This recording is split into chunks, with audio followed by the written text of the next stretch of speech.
Hello दोस्तों, कैसे हैं सभी लोग। दोस्तों कैसी चल रही है DSSB special education section B की तैयारी। दोस्तों आज भी हम कुछ क्वेश्चन सीरीज लेकर आए हैं जो कि हमारा स्पेशल एजुकेशन सेक्शन बी से क्वेश्चनों का मिक्सचर है। ठीक है, पूरा मिक्सचर जिसको हम लेकर चल रहे हैं क्वेश्चन सीरीज के माध्यम से हम हर एक कॉन्सेप्ट को क्लियर करते हुए चल रहे हैं। तो आज भी दोस्तों कुछ हम 20 प्रश्नों पर बात करने वाले हैं और 20 प्रश्नों से जो हमारी क्वेश्चन सीरीज चल रही है अब तक हम 540 प्रश्नों पर बात कर चुके हैं, यानी कि 450 क्वेश्चन को विद एक्सप्लेनेशन सॉल्व कर चुके हैं। और आज का हमारा क्वेश्चन सीरीज रहेगा 541 से लेके 560 तक, यानी कि 541 से लेकर 560 तक हमेशा की तरह हम 20 प्रश्नों पर आज भी बात करने वाले हैं। ठीक है दोस्तों, चलिए स्टार्ट करते हैं।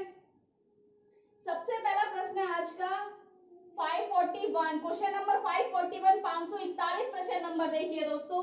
स्वैलीनता यानी कि ऑटिस्टिक बच्चों का प्रमुख पहला लक्षण क्या है। देखिए दोस्तों, ऑटिस्टिक बच्चों के बहुत सारे लक्षण हैं, बहुत सारे ऑटिस्टिक बच्चों के लक्षणों को कई भागों में वर्गीकृत भी किया गया है, क्योंकि अलग अलग ऑटिस्टिक के जो टाइप्स है उनके हर टाइप्स का जो ऑटिज्म होता है उन सभी के लक्षण और विशेषताएं सबकी अलग अलग है। ठीक है, लेकिन अगर हम ऑटिस्टिक बच्चे की बात करें, सबको अगर हम बात करें तो दोस्तों उसका प्रमुख और पहला या मुख्य लक्षण क्या है, हम कह सकते हैं उस बच्चे को देखकर कह सकते हैं कि ये बच्चा ऑटिस्टिक है। उसमें ऐसा कौन सा सिम्टम्स होता है दोस्तों, तो ऑटिस्टिक बच्चों का सबसे प्रमुख मुख्य और पहला लक्षण जो होता है वह होता है दोस्तों आंखों का समन्वय न करना। आई कांटेक्ट नहीं कर पाते हैं, यानी कि एक समान व्यक्ति की तरह, एक समान बच्चे की तरह, नॉर्मल चाइल्ड के जैसे आई कांटेक्ट नहीं कर पाते। जब हम कम्युनिकेशन करते हैं तो कम्युनिकेशन करने के लिए सबसे पहले हमें जरूरत होती है आई कांटेक्ट करने की। तो जो ऑटिस्टिक बच्चे होते हैं दोस्तों वे क्या है, आई कांटेक्ट नहीं कर पाते हैं। ठीक है, यानी कि आंखों का समन्वय नहीं कर पाते हैं। उनका सबसे ज्यादा प्रमुख पहला या प्राथमिक हम बोल सकते हैं सबसे ज्यादा जो लक्षण सबसे ज्यादा होता है ऑटिस्टिक बच्चे का, या मुख्य इसमें बोल रहे हैं या पहला लक्षण बोल रहे हैं, आंखों का समन्वय ना कर पाना। आंखों का समन्वय नहीं बना पाते हैं, ये इनका पहला प्रमुख लक्षण है। आप एक कॉपी ले लीजिए, पेन ले लीजिए, क्वेश्चन नंबर डालने के बाद आप इसका केवल आंसर लिखें। ठीक है, जब आप क्लास देखने के बाद आंसर को ही पढ़ेंगे, ठीक है, दोबारा से रिवाइज करेंगे, आपको क्वेश्चन खुद याद हो जाएगा, तो क्वेश्चन आंसर आपको दोनों याद हो जाएंगे। ठीक है, अगर आप पहले क्वेश्चन लिखेंगे फिर आंसर लिखेंगे आप भूल जाएंगे। केवल क्वेश्चन नंबर डालकर आप उसका आंसर लिखते जाइए। ठीक है, साथ साथ, ताकि आपको याद रहेगा, लॉन्ग टर्म मेमोरी में चला जाएगा। स्क्रीनशॉट लेंगे उसका कोई फायदा नहीं होगा, स्क्रीनशॉट रह जाएगा, आपको कभी याद नहीं होगा, ना ही आप उसको कभी नोट करेंगे। नेक्स्ट देखिए दोस्तों 542, 542 प्रश्न नंबर देखिए दोस्तों। ऑटिस्टिक बच्चे सबसे ज्यादा कैसे सीखते हैं। सभी जानते हैं दोस्तों ऑटिस्टिक बच्चे बहुत ज्यादा हाई फंक्शनिंग होते हैं। ठीक है, बहुत ही ज्यादा हाइपर एक्टिविटी होती है उनमें, है ना। तो दोस्तों इनके सीखने का क्या है, जबकि ये आई कांटेक्ट नहीं कर पाते हैं ना, आई एंड कोऑर्डिनेशन भी इनका थोड़ा वीक रहता है, लेकिन फिजिकली बहुत स्ट्रांग होते हैं, ऐसा नहीं है। तो दोस्तों ये सबसे ज्यादा कैसे सीखते हैं, ठीक है, कंसंट्रेट बहुत कम कर पाते हैं, लेकिन अगर करते हैं तो बहुत ज्यादा करते हैं। इनकी लर्निंग पावर बहुत अच्छी होती है, लेकिन ये अगर कंसंट्रेट करें तब, आई कांटेक्ट करें तब किसी चीज पे। ठीक है दोस्तों, तो दोस्तों ऑटिस्टिक बच्चे सबसे ज्यादा कैसे सीखते हैं, तो ऑटिस्टिक बच्चे सबसे ज्यादा सीखते हैं आंखों से देखकर। वे किसी की सुनते नहीं है ना समझते हैं, लेकिन अगर उन्होंने एक किसी भी एक्टिविटी को देख लिया, किसी कार्य को देख लिया, उसको वे बहुत अच्छी तरीके से सीख लेते हैं और दोहरा सकते हैं उस बात को। तो ऑटिस्टिक बच्चे सबसे ज्यादा आंखों से देखकर सीखते हैं। कैसे देखते हैं, आंखों से देखकर। ठीक है, ऑटिस्टिक बच्चे सबसे ज्यादा आंखों से देखकर सीखते हैं। या अगर आपका ऑप्शन आंखों नहीं होगा तो उसमें लिखा होगा, आपका क्वेश्चन इस तरीके से आएगा, और स्वैलीनता वाले बच्चे या ऑटिस्टिक बच्चे सबसे ज्यादा कैसे सीखते हैं। ठीक है, या अत्यधिक कैसे सीखते हैं। तो दोस्तों देखिए उसमें आपको ऑप्शन आएगा देखकर, सुनकर, समझकर, है ना, या सीख कर, तो उसमें देखकर होगा, हो सकता है आंखों से देखकर ना हो, देखकर हो केवल, या आंखों से देखकर। इस तरीके से आपका क्वेश्चन आंसर मिल सकता है ऑप्शन में, ठीक है। नेक्स्ट होगा दोस्तों 543, देखिए क्वेश्चन 543 प्रश्न नंबर देखिए दोस्तों, हाई फंक्शनिंग ऑटिज्म कौन सा होता है। ये एक मतलब ये हाई फंक्शनिंग हमने एक लक्षण पढ़ा है, ठीक है, एक सिम्टम से अगर हम बात करें कि बच्चे, ऑटिस्टिक बच्चे बहुत ज्यादा हाई फंक्शनिंग होते हैं, हाइपर एक्टिविटी होती है इनमें, ठीक है, हाइपर एक्टिव होते हैं, बहुत ही ज्यादा क्यूरियोसिटी होती है इनमें, एंजाइटी भी बहुत ज्यादा होती है। तो दोस्तों हाई फंक्शनिंग जो कंडीशन है, या हाई फंक्शनिंग जो सिम्टम्स है, या हाई फंक्शनिंग जो है किन बच्चों में ज्यादा पाई जाती है, हम बोलते हैं अति क्रियाशीलता किन बच्चों में ज्यादा पाई जाती है। तो अति क्रियाशीलता दोस्तों कौन सा है, या इन्होंने एक ऑटिज्म पूछा है, ऑटिज्म का टाइप पूछा है, इन्होंने सिम्टम्स बताया, हाई फंक्शनिंग बच्चे या हाई फंक्शनिंग ऑटिज्म कौन सा होता है। तो high functioning autism Asperger syndrome होता है, नोट कीजिए आप, एस्पर्जर सिंड्रोम। अगर हो सकता है आपको डिसऑर्डर भी लिखा है, डिसऑर्डर, ठीक है, हो सकता है डिसऑर्डर ना आए लिखे, या एक्सपर्जर डिसऑर्डर आ जाए, एक्सपर्जर सिंड्रोम आ जाए, या केवल एक्सपर्जर आ जाए, ठीक है। तो एक्सपर्जर सिंड्रोम जो है, जो हाई फंक्शनिंग ऑटिज्म होता है इसमें, ठीक है। नेक्स्ट देखिए दोस्तों, इसीलिए मैं आपको कहती हूँ डिसेबिलिटी के 21 प्रकार जो बताए हैं हमारे, बेस सभी को आप डिटेल में पढ़ लीजिए। अगर आपको स्पेशल एजुकेशन कवर करना है तो आप दो टॉपिक याद रखें, एक तो हिस्ट्री ऑफ स्पेशल एजुकेशन, दूसरा टाइप्स ऑफ डिसेबिलिटी। अगर जिसने ये दो टॉपिक रट लिए तो समझ लो उसका special education DSSS special education के लिए कवर हो गया, उसका स्पेशल एजुकेशन सेक्शन बी की बात कर रही हूँ। क्योंकि क्या है ना, हम जो टीचिंग एप्टीट्यूड हो गया, या हमारा चाइल्ड साइकोलॉजी हो गया, है ना, एजुकेशन साइकोलॉजी हो गया, हमने सीटेट में भी उसको पढ़ा है, टेट में भी बहुत सारा पढ़ा है, तो वो हमारा क्या है, अभी तक रिलेट रहा है ये सब्जेक्ट। लेकिन हमने अगर DSSP की स्पेशल एजुकेशन की बात करें तो हमने कई साल पहले किया है, कम से कम 2 या 3 साल का हर किसी का मतलब क्या होगा, एक गैप रहा होगा हमने लर्निंग का, ठीक है, क्योंकि डीएड में हमने किया था, ठीक है, जिसने भी डीएड स्पेशल बीएड जो भी किया है दोस्तों स्पेशल में, तो दोस्तों उसका गैप हो गया, हमें ये चीजें याद नहीं रहती हैं कभी कभी। तो इसको एक बार आप टाइप्स ऑफ डिसेबिलिटी और हिस्ट्री ऑफ स्पेशल एजुकेशन एक बार आप देख लीजिए, आपको दोनों का क्या हो जाएगा, जब आप ये दोनों आप क्लियर कर लेंगे बहुत अच्छे से डिटेल में, तो DSSS स्पेशल एजुकेशन सेक्शन भी आपका कंप्लीट हो जाएगा, है ना। तो इसीलिए बार बार यही क्वेश्चन पूछे जाते हैं। चलिए क्वेश्चन नंबर 544 देखिए, 544 प्रश्न नंबर देखिए, बहुविकलांगता शब्द का आशय किससे है। बहुविकलांगता शब्द का यानी कि मल्टीपल डिसेबिलिटी जो है, इसका आशय उन्होंने पूछा है। अब क्वेश्चन कैसे आएगा, बहुविकलांगता शब्द का अर्थ क्या है, ठीक है, बहुविकलांगता क्या है। अब आपको क्या करना है, उसमें ऑप्शन कैसे आएगा। अब इसमें तो बहुत सारा, अगर हम बात करें, अगर इसकी एक छोटा सा बताएं, बहुविकलांगता क्या है, 2 या 2 से अधिक प्रमाणित विकलांगता बहुविकलांगता कहलाती है। अब इस तरीके से तो नहीं आएगा ऑप्शन, आपका ऑप्शन आएगा उसमें इस तरीके से आएगा, BI प्लस HI, ठीक है, ID प्लस BI, लेकिन उसमें एक ऑप्शन और होगा सही, जिसमें आएगा आपका BI plus HI, HI plus ID plus LD।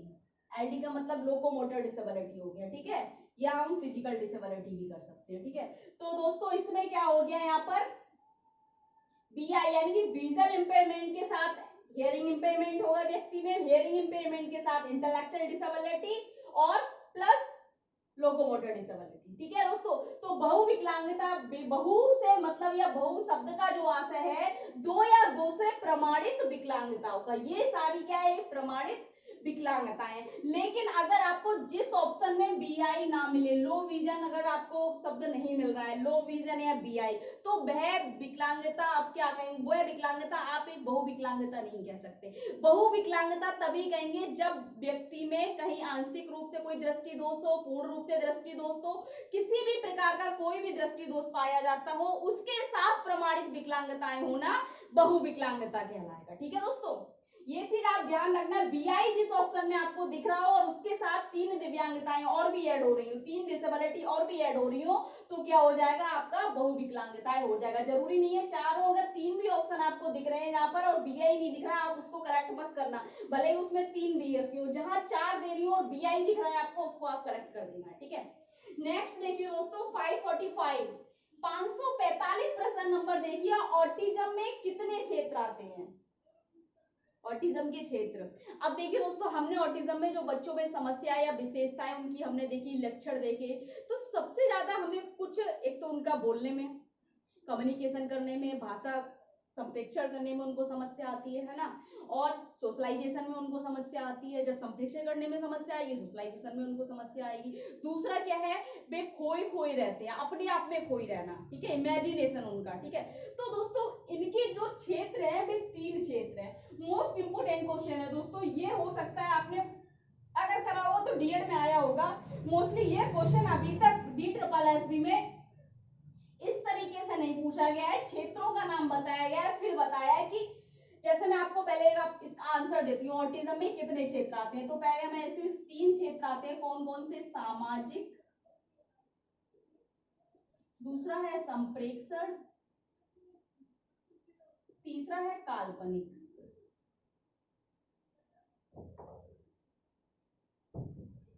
ठीक है, काल्पनिक। अब देखिए इसमें कैसा क्वेश्चन पूछा गया है, वह कौन सी दिव्यांगता है जिसके निम्नलिखित क्षेत्र हैं?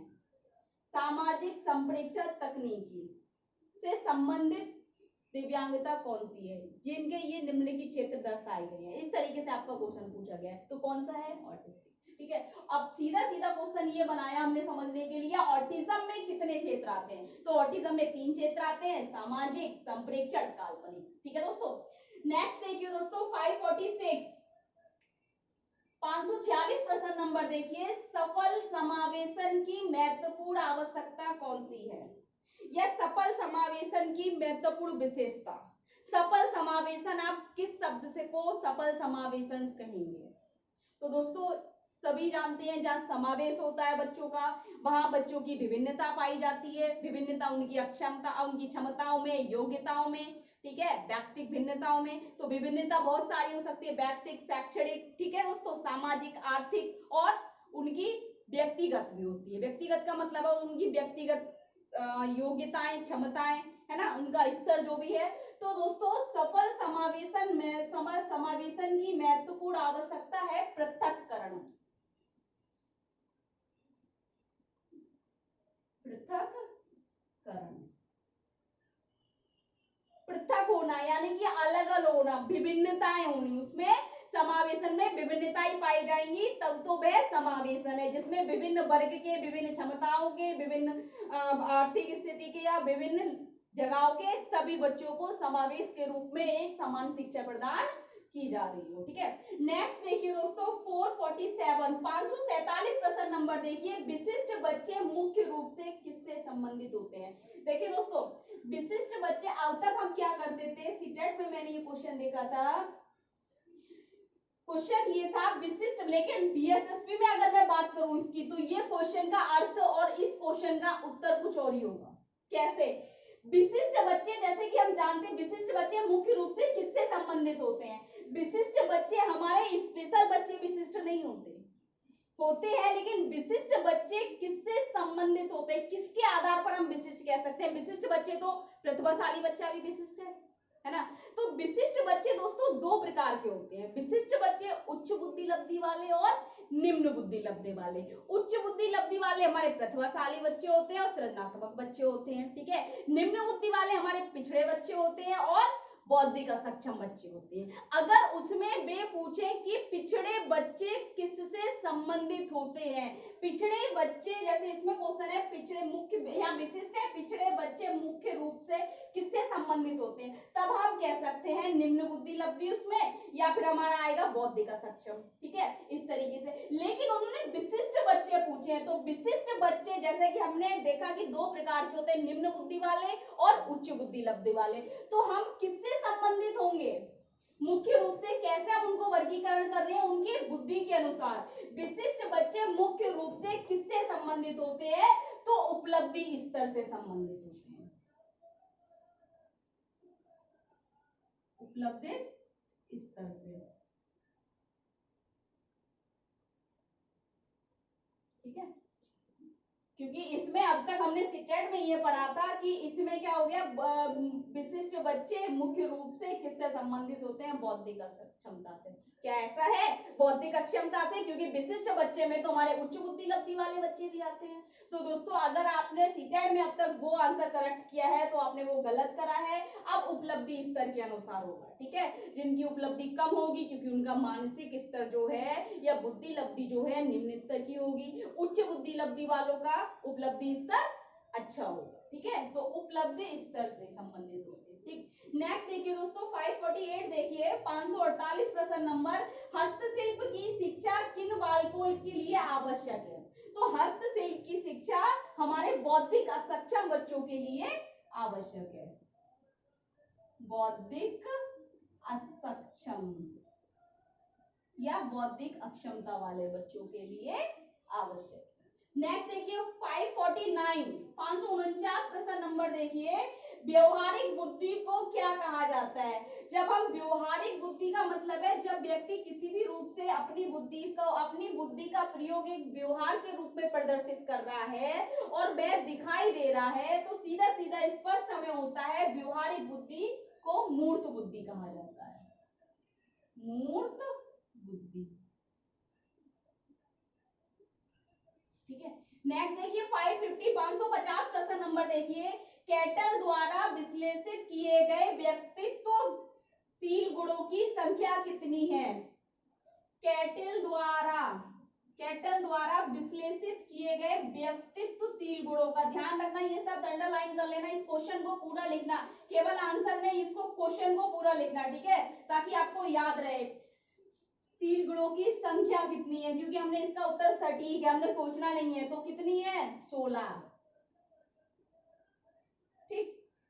नेक्स्ट देखिए 551 देखिए, समस्या के अचानक समाधान की वकालत करने वाला सिद्धांत का नाम क्या है, या वह कौन सा सिद्धांत है जो समस्या के अचानक समाधान की वकालत करता है। तो दोस्तों वह सिद्धांत है सूझ का सिद्धांत, सूझ का सिद्धांत, ठीक। नेक्स्ट देखिए दोस्तों 552 प्रश्न नंबर देखिए दोस्तों, सीसीई के अंतर्गत संदर्भित दो तरह के मूल्यांकन कौन से हैं। यानी कि क्वेश्चन आपसे पूछेगा, सीसीई का विस्तार पूछ लेगा, सीसीई क्या है, तो इसका एक ही आंसर है, लेकिन इसके कभी कभी हमें शब्द हम कंफ्यूज हो जाते हैं, इसलिए मैं आपको दोनों बताऊंगी। सीसीई का मतलब है कॉम्प्रिहेंसिव और कंटिन्यूअस इवैल्यूएशन, ठीक है, कंटिन्यूअस या कॉम्प्रिहेंसिव इवैल्यूएशन, सतत एवं व्यापक मूल्यांकन। लेकिन इसको अगर हम शैक्षणिक रूप से अगर हम बात करें इसका, वैसे तो सतत एवं व्यापक मूल्यांकन हो गया, अगर हम इसका इंग्लिश में मीन्स निकाल रहे हैं कंटिन्यूअस और कॉम्प्रिहेंसिव इवैल्यूएशन, सतत एवं व्यापक मूल्यांकन, ठीक है। तो दोस्तों दो तरह के कौन से मूल्यांकन हो गए इसमें, आपका आंसर ऐसे लिखा होगा शैक्षिक और दूसरा होगा सहशैक्षिक, ये भी ठीक है। इसकी जगह आपका ये भी आ सकता है सतत एवं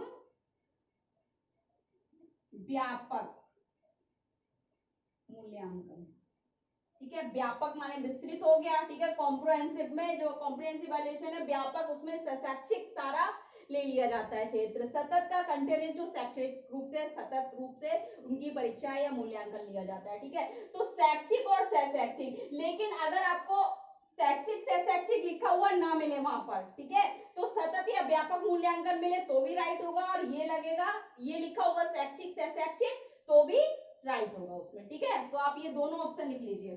नेक्स्ट देखिए 553, सामान्य तथा विशिष्ट कारक सिद्धांत का प्रतिपादन किसने दिया। सामान्य तथा विशिष्ट कारक ये क्या है, जी और एस, जीएस फैक्टर है ना, वही है जीएस फैक्टर, किसने दिया, इसके प्रतिपादक कौन है। तो जीएस फैक्टर दोस्तों, यानी कि सामान्य बुद्धि और विशिष्ट बुद्धि, इन्होंने कहा है ना कि व्यक्ति में एक सामान्य बुद्धि पाई जाती है, दूसरी विशिष्ट बुद्धि भी, प्रत्येक व्यक्ति में यूनिक्वालिटी पाई जाती है। तो दोस्तों सामान्य तथा विशिष्ट कारक सिद्धांत के प्रतिपादक कौन है, जीएस, यहाँ पर लिखा होगा आपका सामान्य विशिष्ट ना लिखा होगा, जीएस का मतलब जनरल और विशिष्ट का मतलब हो गया आपका स्पेसिफिक, ठीक है। तो जीएस कारक सिद्धांत प्रतिपादक कौन है, या जीएस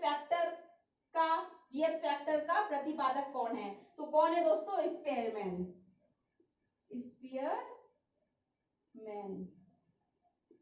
नहीं, ठीक है। इस तरीके से आप इसको क्वेश्चन कई दो तरीके से पूछ सकता है, जीएस भी लिख के आ सकता है उसमें, ठीक है। नेक्स्ट देखिए दोस्तों 554 देखिए, 554 प्रश्न नंबर देखिए, क्रमिक विकास से क्या तात्पर्य है? तो क्रमिक विकास से तात्पर्य है जो विकास क्रम से निरंतर चलता रहे, जो विकास क्रम से निरंतर चलता रहे, क्रमिक विकास कहलाता है, ठीक है दोस्तों।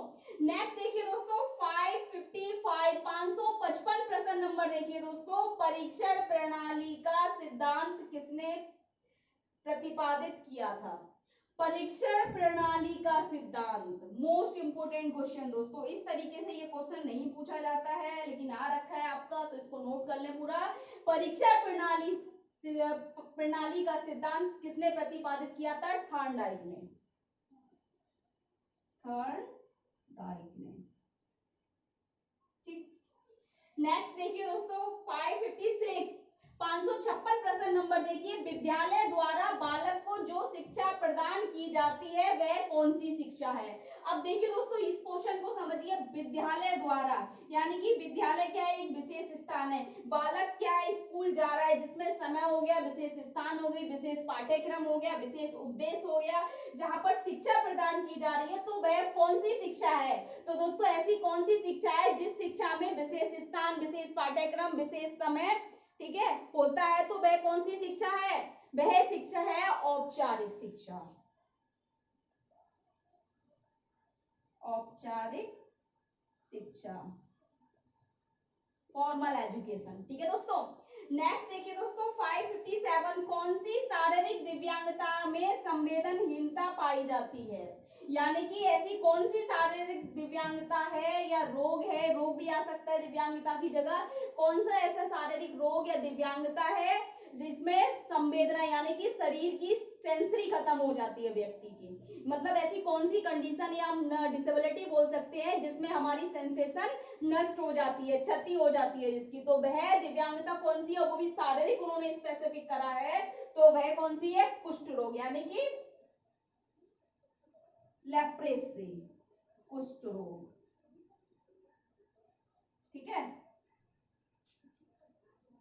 558 देखिए दोस्तों 558 प्रश्न नंबर देखिए, यदि ATNR रिफ्लेक्स बच्चे में बना रहे तो बच्चे को क्या समस्या होगी? पहले तो ATNR क्या एक रिफ्लेक्स है दोस्तों, प्रतिवर्ती क्रियाएं जो बच्चे में जन्म से होती हैं और समय के साथ साथ हमारे बच्चों की जो प्रतिवर्ती क्रियाएं हैं वे खत्म हो जाती हैं, फेड हो जाती हैं धीरे धीरे, ठीक है, स्वयं पर निर्भर हो जाता है, क्योंकि पहले बच्चा रिफ्लेक्सिस के अकॉर्डिंग अपनी प्रतिक्रियाएं करता है, ठीक है दोस्तों। तो ATNR रिफ्लेक्सिस अगर बना रहता है बच्चे में, तो उस, और ये किस बच्चों की बात हो रही है? यहाँ पर हो रही है CP बच्चों की बात। जहाँ रिफ्लेक्सिस अगर आ जाए तो आप ध्यान रख लेना कि क्वेश्चन CP से रिलेटेड है, सेरेब्रल पालिसी से रिलेटेड है। तो यदि जिस बच्चे में, ठीक है, क्वेश्चन में अगर आएगा तो हो सकता है यदि CP बच्चा अगर तो आंसर ही पता चल जाएगा ना। तो यदि ATNR रिफ्लेक्सिस बच्चे में बना रहे तो बच्चे को क्या समस्या होगी? तो दोस्तों उस बच्चे को समस्या होगी खाने में,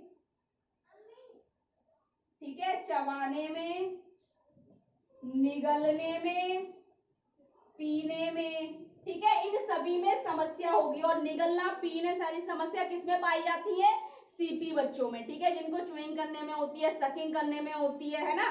तो ये क्या है दोस्तों, ATNR अगर रिफ्लेक्सिस बना रहता है तो बच्चा हेड कंट्रोल नहीं कर पाता है। जब हेड कंट्रोल नहीं कर पाता है तो दोस्तों क्या है, उसको चबाने में, निगलने में, पीने में, सब में समस्या होती है। फिर देखिए दोस्तों 559 क्वेश्चन नंबर देखिए, कौन से CP बच्चे में हेड कंट्रोल नहीं होता है? अब उन्होंने एक स्पेसिफिक कंडीशन पूछी है CP की, कौन सा टाइप है कि जिसमें हेड कंट्रोल नहीं कर पाते हैं CP बच्चे, ठीक है। टाइप्स है ना, अलग अलग CP बच्चे हैं, ठीक है, हमने जिनमें 3 भागों में जिन्हें वर्गीकृत किया गया है। देखिए दोस्तों क्या क्या है, क्वाड्रोप्लेजिया में, क्वाड्रोप्लेजिया में, क्वाड्रोप्लेजिया में क्या है दोस्तों, हेड कंट्रोल नहीं होता है। नेक्स्ट देखिए दोस्तों 560 कौन से सीपी बच्चों को समन्वय करने में समस्या होती है, तो एथेटोइड, एथेटोइड जो एथेटोइड कंडीशन सीपी, एथेटोइड सीपी जिनको होती है उनमें क्या होता है दोस्तों, समन्वय करने में समस्या होती है दोस्तों। तो आज भी हमने पूरे 60 प्रश्नों 20 प्रश्नों पर बात की है, जिसमें हमारा क्वेश्चन सीरीज रहा है 541 से लेके 560 तक दोस्तों। इसमें अगर आपको कुछ समझ नहीं आ रहा है, कुछ पूछना है, कुछ डाउट लग रहा है, तो कमेंट बॉक्स में जाके कमेंट करें, ज्यादा से ज्यादा वीडियो लाइक करें, चैनल को सब्सक्राइब करते रहें, बेल आइकन को भी प्रेस कर दें ताकि नेक्स्ट आने वाली क्लास आप तक पहुंचती रहे दोस्तों। जैसे कि मैंने आपको बताया, एक दिन डीएड का क्लास करूंगी और एक दिन DSSB का, ठीक है। तो दोनों का मैंने एग्जाम के लिए प्रिपरेशन करनी है, तो आप लोग परेशान ना हो, अल्टरनेटिव डेज में मैं आपकी क्लासेस देती रहूंगी। Thank you.